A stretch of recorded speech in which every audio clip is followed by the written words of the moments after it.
Paul, when he's talking to the church in Macedonia, one of the things he says, out of their extreme poverty has abounded great wealth of generosity. They don't have the money to give. We're going to help this church in Jerusalem. Macedonia didn't have money. Secular historians, not even Christians, secular writers have confirmed this. When Rome took over the Macedonian region, Rome raped and pillaged them of all their money and their goods and their belongings. They didn't have money. And Paul looks at them and he says two phrases. I love this. He says, writing to the church in Corinth, he says, the church of Macedonia, they have given according to their means. And they have given above, beyond their means. He says two things. He says, number one, they've not given much because they didn't have much. It's the woman with the 2 pennies. She didn't give hardly anything. She gave 2 pennies. That's it, 2 pennies. But she gave, Jesus says, more than all the rest. Paul's looking and saying, here we are. These folks have given according to their means. It ain't much. They have what they give. But the generosity that came out of their poverty, it's not about the amount. It is not about the dollar amount. It's about the heart. Everything we're talking about is not about giving money to pay bills or to pay off a building. It's to invite and to host the presence of God in our lives Monday, Tuesday, Wednesday, Thursday, Friday. He's not interested in the dollar amount. He's really looking at what's left behind. It's not what's given that interests him. It's what's left behind. Giving out of the abundance of our heart. It's knowing God and knowing that He's our provider and our source. If I take the boys to McDonald's, or Wendy's or Burger King, and I go to the counter and I buy their food, I'm going to get them their little chicken tenders because that's all they ever eat, chicken tenders and French fries. Okay, I pay for it. They put it on the tray. I carry it to the table. I sit down. Sam, Benny, Nadine, here we're eating, and I reach over and I take 3 of Sam's French fries. If Sam slaps my hand and says, don't take my fries, I've identified that my son does not know where those French fries came from. He does not understand that apart from his daddy reaching in his wallet and paying for those things, he wouldn't have had any French fries to begin with. What do I want from him? I want him to say, Daddy, would you like to have some more? Daddy, can I get you some? Would you like to have a tender, Dad? When I understand that what little bit I do have, listen, those little handful, Daddy, I didn't get many fries. It's just a little bit. Don't take mine. Honey, you wouldn't have had what you got if it weren't for me. Oh, when we look and say, our Heavenly Father has provided for us everything we have.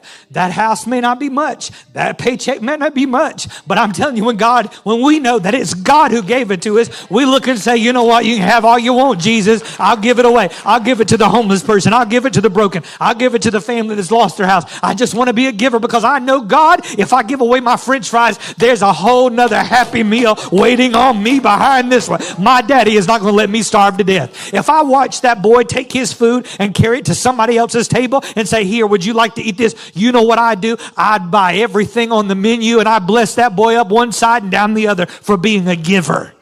This is who our God is. God and our recognition and understanding about it. It's not about the amount. This is a true story. Little boy, 9 years old, up in rural Tennessee, out in the country. Think of Ocilla, small town. A little church there had decided they were going to start a bus ministry, start bringing kids to church. Bus driver goes out doing an outreach on a Saturday, pulls up into this yard because he sees these kids playing in the yard. He stops and he talks to this little 9-year-old boy, and he says, hey, would you like to come to church with us? And the 9-year-old says, I've never been to church before. Now, y'all think about that. In the United States of America, Tennessee, buckle of the Bible Belt. Never been to church before. 9 years of age. So the bus driver starts to tell him what church is about. What's church about?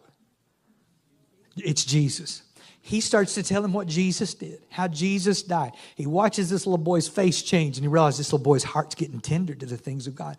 And he says, would you like to give your life to Jesus? Would you like to become a Christian and live for Jesus? And the little boy said, yes, please. Prayed with the little boy. The little boy gets saved. Mom and Daddy shows up about that time, and the bus driver says, hey, would it be okay if tomorrow we came over and picked up your son and took him to church? And he says, sure, yeah, why not? So the next morning, Sunday morning comes, the bus comes over, picks up the little boy, drives him to church. The boy has never darkened the door of a church before, doesn't know anything about it. He's sitting up towards the front. They sing their songs. They make their announcements. They play the piano. They do their thing. And then he sees men walk down the aisle of the church and stand along the front holding these little wooden plates. And he watches as the men go up to the front pew and they pass the little plate down. He's watching the plate go by and people are putting money in the plate. And it dawns on him, oh, I know what they're doing. They're giving money to Jesus. When the plate gets to him, he's frantic. He grabs hold of it, won't let it go as he's searching his pockets, looking for a penny, looking for anything. I want to give money to Jesus. He doesn't have anything. He reluctantly lets go of the plate, and on it goes. He watches it goes down to the pew behind him, and the next pew, and the next pew, and the next pew, and the next pew, until 7 or 8 pews back. This is true. He finally realizes what he's going to do. He jumps up, runs to the back, and just as they're handing the plate to the usher from the 7th or 8th pew, just as they're handing the plate to the usher, he grabs it. The usher's going to stop him, but it's too late. The boy puts the offering plate on the floor. And in front of God and everybody out loud for every single person in the church to hear, he says, as he steps in the plate, God, I don't have a penny to give you, but I'll give you my life. Here I am as an offering. Oh, y'all, to just think of this picture. That's what it's about. God is not after my money. He does not care about that money, that penny, that dollar. He can make it grow on trees if he wants to. Lord, you know where I live, Jesus. He can make it grow on trees if he wants to. What he's interested in is the heart of the believer. Something changes in the heart when we come in contact with Christ, and it's demonstrated. I would dare say one of the first places it's demonstrated is in our giving. It's one of the first places.